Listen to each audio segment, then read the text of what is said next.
नमस्कार साथियों, आज हम जानेंगे वर्णमाला और उसके महत्वपूर्ण प्रश्न और उनका विश्लेषण। हमारा पहला प्रश्न है, भाषा की सबसे छोटी इकाई है।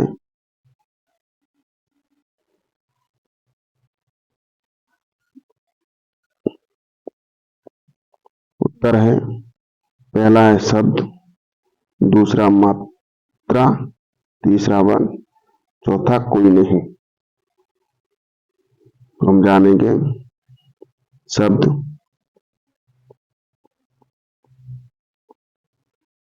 वर्णों के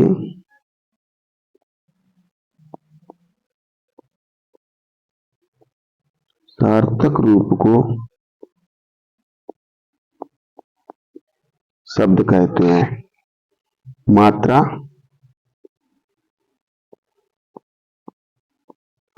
वर्ण के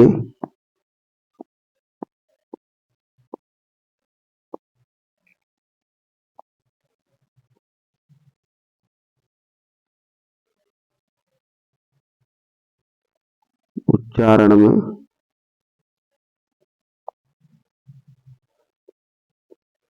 वर्ण के उच्चारण में लगने वाला समय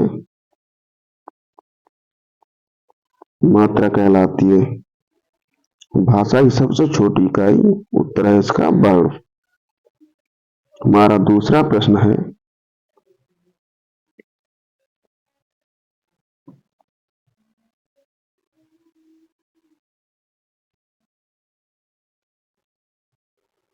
प्रश्न है, हिंदी वर्णमाला में वर्ण है। उत्तर है, पहला 25, दूसरा 52, तीसरा 11, चौथा 33। 25 जो होते हैं वो स्पर्शी व्यंजन 25 होते हैं। सही उत्तर है इसका 52। हिंदी वर्णमाला में 52 होते हैं। 11 मूल स्वर होते हैं। मूल स्वर 11 होते हैं। जो 33 होते हैं मूल व्यंजन 33 होते हैं। हम अगला प्रश्न देखते हैं। अगला प्रश्न हमारा तीसरा, व्यंजन और स्वर के संयुक्त रूप को क्या कहते हैं? उत्तर है, वर्ण। भाषा की छोटी इकाई, भाषा की छोटी इकाई वर्ण कहलाती है। सही उत्तर है इसका अक्षर। वाक्य, शब्दों का सार्थक रूप,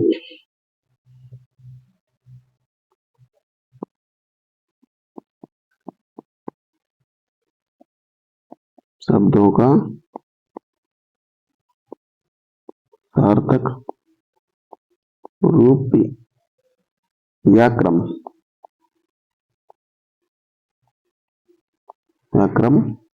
वाक्य कहलाता है।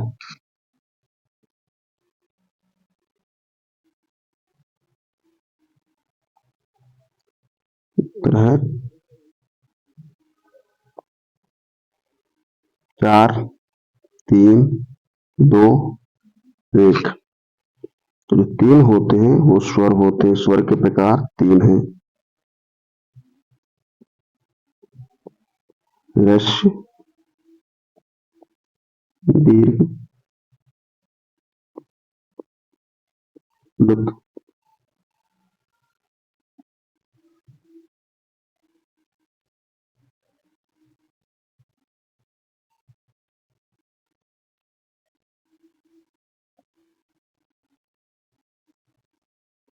प्लुत, ह्रस्व, दीर्घ और प्लुत। सही उत्तर है इसका 2।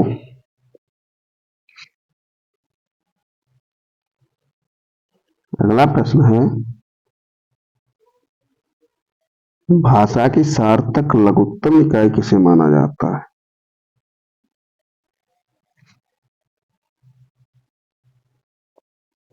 उत्तर है शब्द। सही उत्तर इसका शब्द है। ध्यान रखेंगे, भाषा की सार्थक लघुत्तम इकाई शब्द को कहा जाता है, जबकि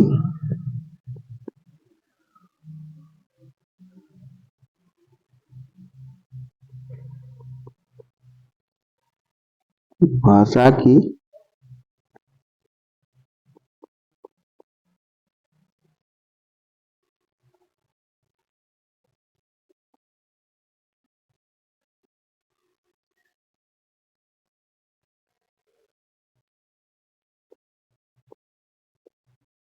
लघुत्तम इकाई वर्ण को कहा जाता है। अगला प्रश्न देखें हम, निम्न में दीर्घ स्वर है। उत्तर है पहला ई, दूसरा बड़ा ऊ, तीसरा ए, चौथा ओ। तो इसका सही उत्तर है बड़ा ऊ। छोटा ई ये लघु स्वर है।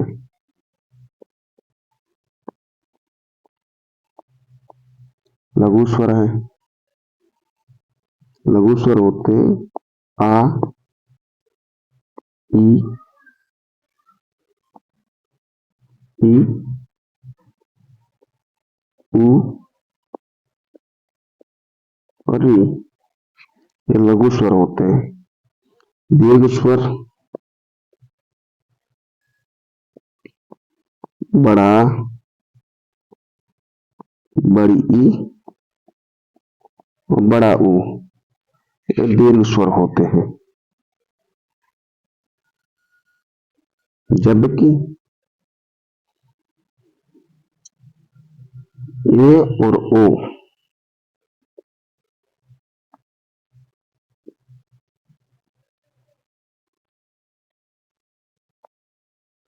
ये विजातीय स्वर हैं।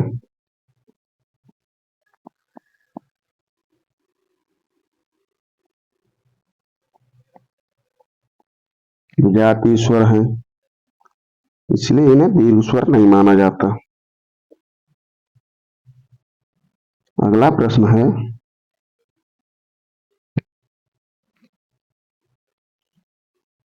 निम्न में से कौन सा मूल दीर्घ स्वर नहीं है? उत्तर है पहला बड़ा, दूसरा बड़ा ऊ, तीसरा ए, चौथा ई। तो आंसर है इसका सही उत्तर है ए, ये मूल दीर्घ स्वर नहीं है। और ये तीनों जो हैं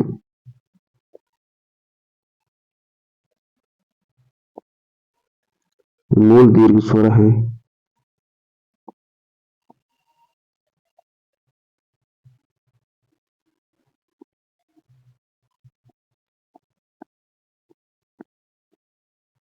मूल दीर्घ स्वर हैं।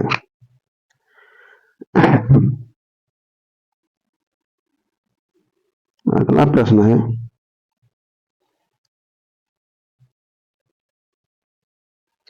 हिंदी भाषा में ह्रस्व स्वरों की संख्या कितनी है?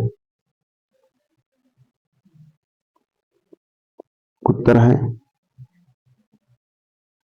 पहला 5, दूसरा 3, तीसरा 4, चौथा 7। तो सही उत्तर है इसका 4। जो 4 होते हैं वो दीर्घ मूल ह्रस्व स्वर या लघु स्वर होते हैं। आ, ई, ऊ और ई। ये 4 मूल लघु स्वर या ह्रस्व स्वर हैं। जो 3 होते हैं वो मूल दीर्घ स्वर हैं।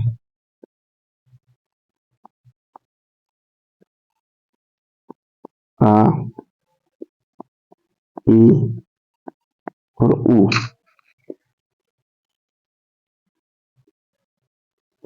5 स्पर्शी व्यंजनों का वर्ग 5 है।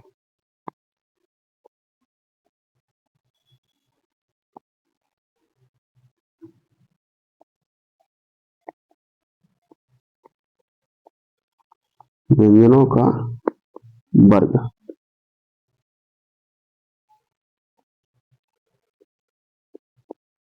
वर्ग 5 है, जो का वर्ग से पा वर्ग तक है। अगला प्रश्न है,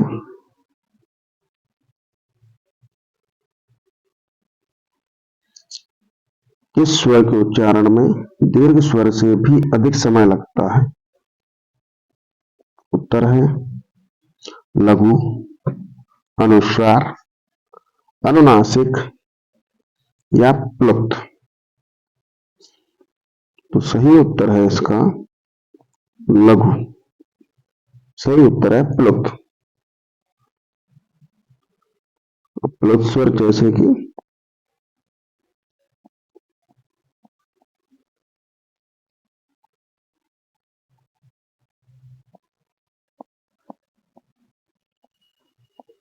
ओम लिखा जाता है, ओम लिखा जाता है और प्लस स्वर में लिखा जाता है। अगला प्रश्न है,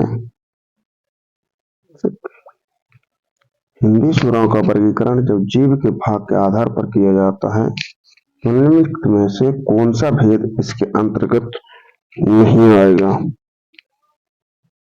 उत्तर है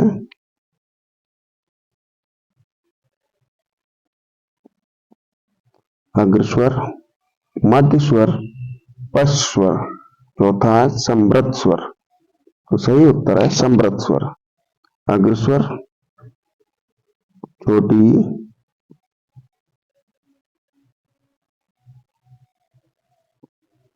छोटी, बड़ी, ए और आई और ये हो गए, ये अग्रस्वर होते हैं। मध्य स्वर, मध्य स्वर होता है केवल आ और पश्च स्वर में आता है बड़ा,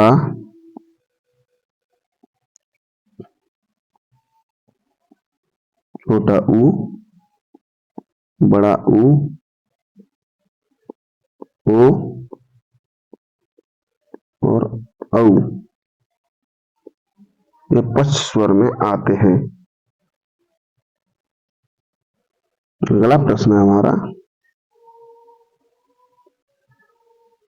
मध्य स्वर कहते हैं। उत्तर है छोटा ऊ, छोटी ई, बड़ी, छोटा आ। तो सही उत्तर है इसका आ। आ को मध्य स्वर कहते हैं। ऊ को पश्च स्वर कहते हैं।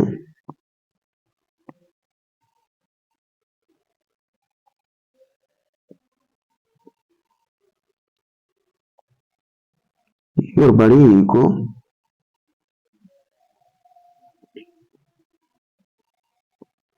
अग्रस्वर कहते हैं। अगला प्रश्न है, निम्नलिखित में से कौन सा स्वर समृद्ध है?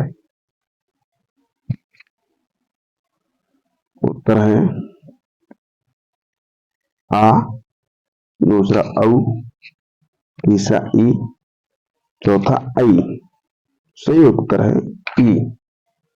तो ई है वो समृद्ध स्वर है।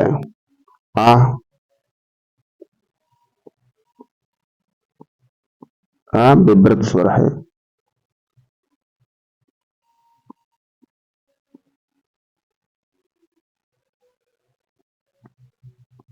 विवृत स्वर है। आ विवृत स्वर है, जबकि औ और आई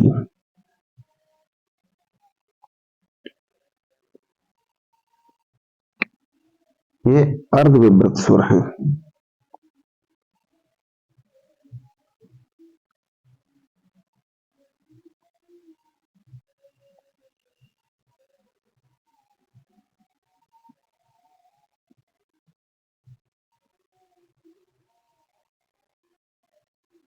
क्या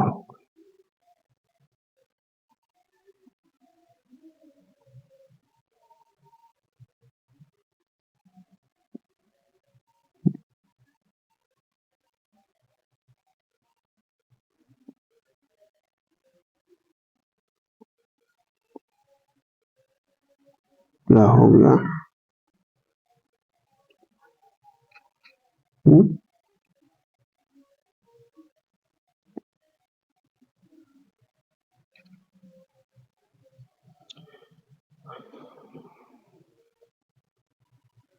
ये कौन सा स्वर समृद्ध है?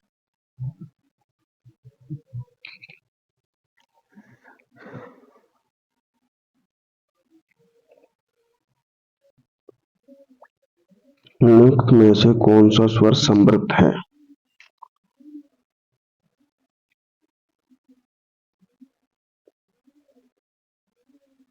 उत्तर है पहला आ, दूसरा औ, तीसरा ई, चौथा आई। सही उत्तर है ई। वो विभ्रत स्वर है।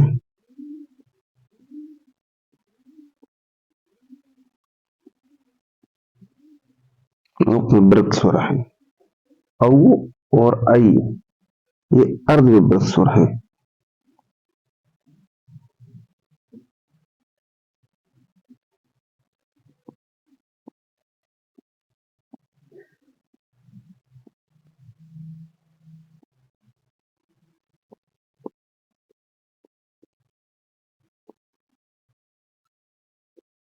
अर्धविभ्रत स्वर है।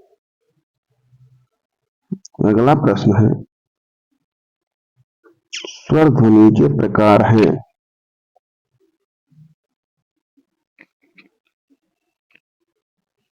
उत्तर है पहला दीर्घ, दूसरा प्लुत, तीसरा ह्रस्व, चौथा उपयुक्त सभी।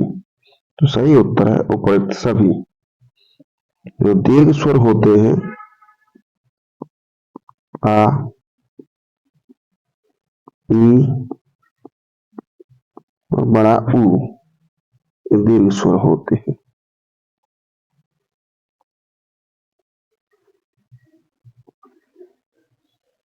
और प्लुत स्वर होता है ह्रस्व या लघु स्वर। छोटा, छोटी ई, ऊ और री, री। अगला प्रश्न है हिंदी की अव्रताकार समृद्ध स्वर ध्वनि है। हिंदी की अव्रताकार समृद्ध स्वर ध्वनि है। तो इसका सही उत्तर है छोटी ई।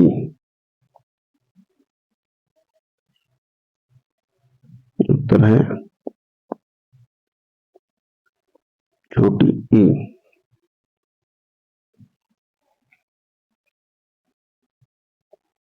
आ है वो मध्य स्वर ध्वनि है। वो बड़ा आ एक पश्च स्वर ध्वनि है।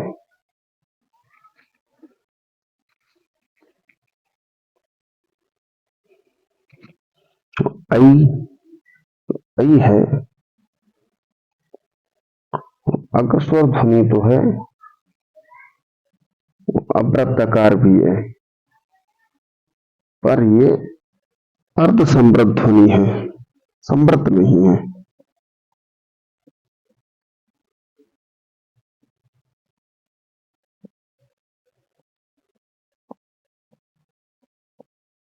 अर्धसंवृत ध्वनि है। अगला प्रश्न है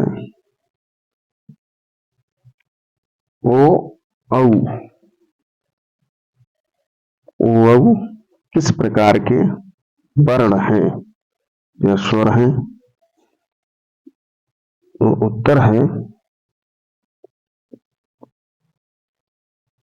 पहला तालव्य, दूसरा मूर्धन्य, तीसरा कंठोष्ठ, चौथा ओष्ठ। तो सही उत्तर है कंठोष्ठ। तो तालव्य कौन से होते हैं? तालव्य होते हैं छोटा ई, बड़ा ई, मूर्धन्य में री, ओष्ठ में ऊ और बड़ा ऊ ओष्ठ में होते हैं। अगला प्रश्न देखते हैं, निम्नलिखित में से कौन सा स्वर कंठ तालव्य है? उत्तर है पहला ए, दूसरा आ, तीसरा ओ, चौथा ऊ। तो सही उत्तर है ए। पहला जो है वो कंठ तालव्य स्वर है। इसी में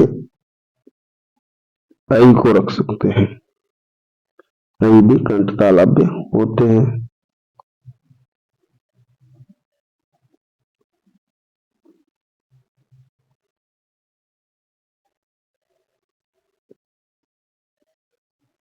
ऐ कंठ तालव्य होती है। आ होता है वो कंठ स्वर है।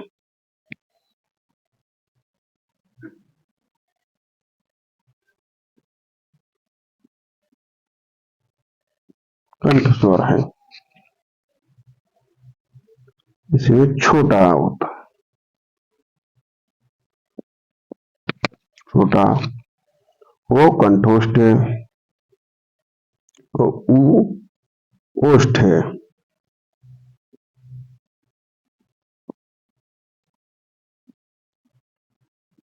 ऊ ओष्ठ है। अगला शब्द है, अगला प्रश्न है, कौन से शब्द में अनुनासिकता है?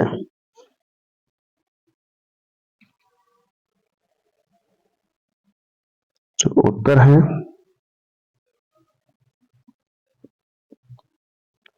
पहला कदम्ब, दूसरा कंटीला, तीसरा कंगन, चौथा कंठाग्र।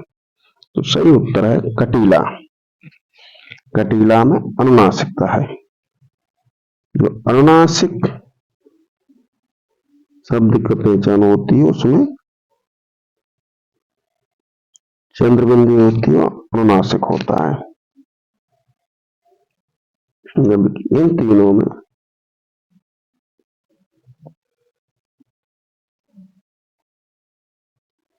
अनुस्वार है।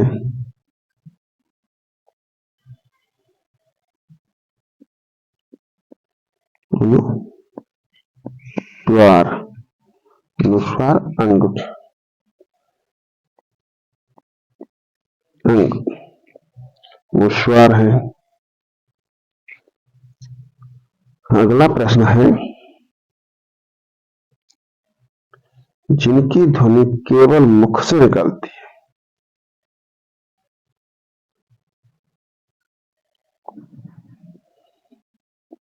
उत्तर है पहला अनुनासिक, दूसरा वृत्ताकार, तीसरा निर्नुनासिक, चौथा संवृत।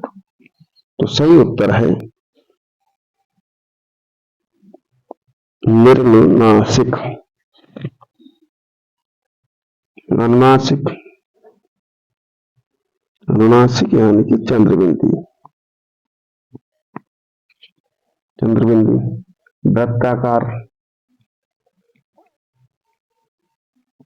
वृत्ताकार शब्द होते छोटा ऊ,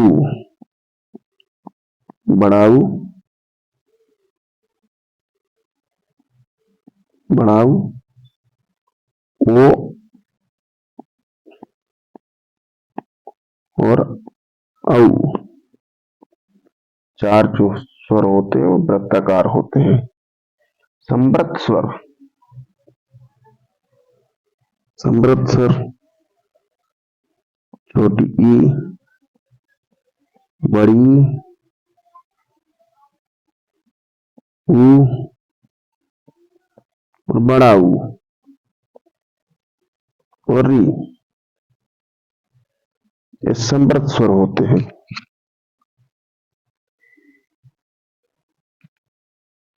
अगला प्रश्न है,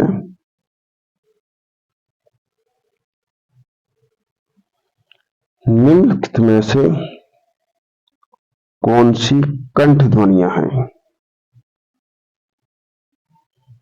उत्तर है पहला का खा, दूसरा चा और जा, तीसरा या रा, चौथा टा और ड़ा। तो सही उत्तर है इसका का और खा। इसी के साथ गा, घा और या।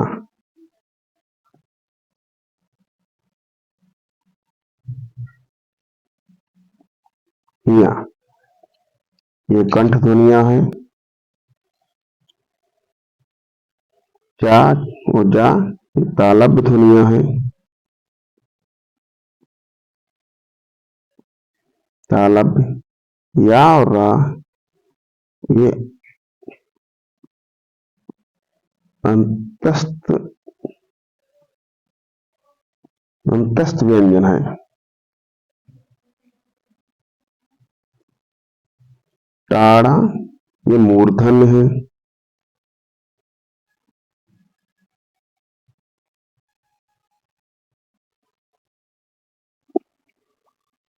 अगला प्रश्न है, सा ध्वनि का उच्चारण स्थान क्या है? उत्तर है दंत, दूसरा तालु, तीसरा मूर्धा, चौथा कंठ। तो सही उत्तर है इसका तालु। सा ध्वनि का उच्चारण स्थान तालु है। इसमें और जानेंगे।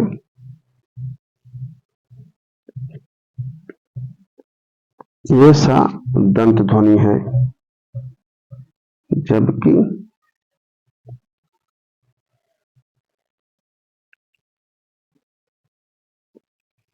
षटकोण वाला सा मूर्धा ध्वनि है।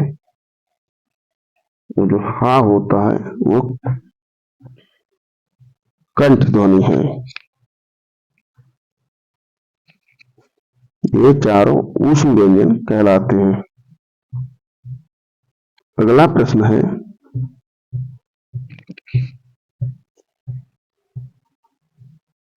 निम्नलिखित में से मूर्धन्य ध्वनि नहीं है।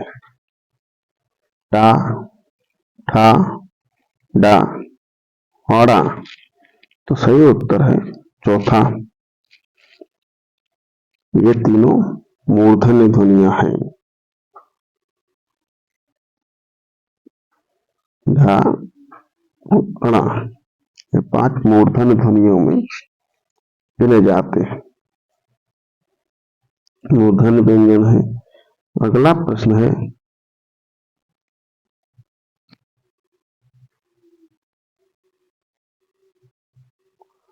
था किस वर्ग का व्यंजन है?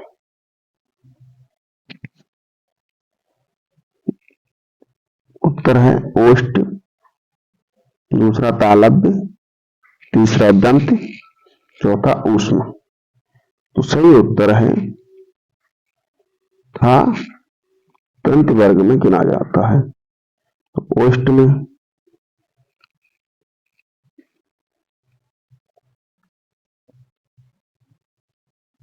पा, फा, बा, भा, मा, ओष्ठ में गिने जाते हैं। तालव्य में चा, छा, जा, झा या तालाब में गिने जाते, क्योंकि दंत में ता, था, दा, धा, हुना तालाब में गिने जाते। ऊष्म में सा, सा, सा और हा ये ऊष्म व्यंजन कहलाते हैं। अगला प्रश्न है, इनमें से अंतस्थ वर्ण है।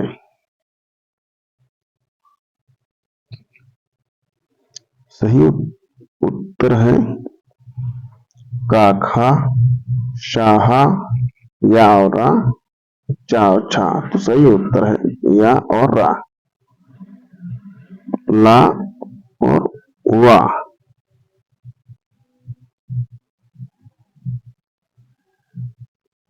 ये अंतस्थ वर्ण है। सा और हा ये ऊष्म व्यंजन है, क्योंकि का, खा ये कंठ वर्ण है और चा, छा ये तालप व्यंजन है। अगला प्रश्न है, इनमें से कौन सा वर्ण स्पर्शी व्यंजन नहीं है।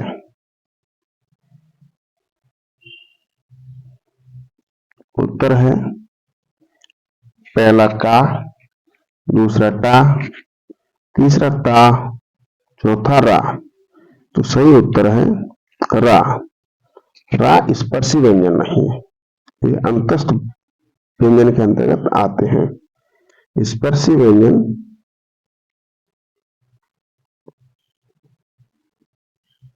का वर्ग से पा वर्ग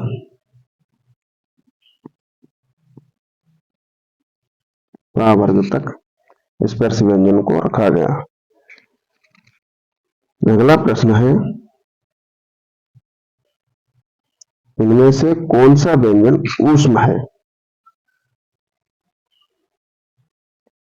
उत्तर है पहला या, दूसरा सा, तीसरा ला, चौथा वा। तो सही उत्तर है सा। जबकि ये तीनों व्यंजन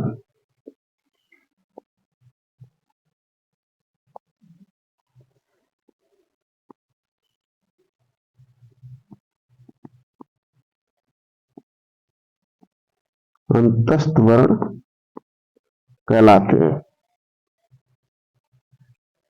वीडियो पसंद आए तो लाइक और शेयर करें।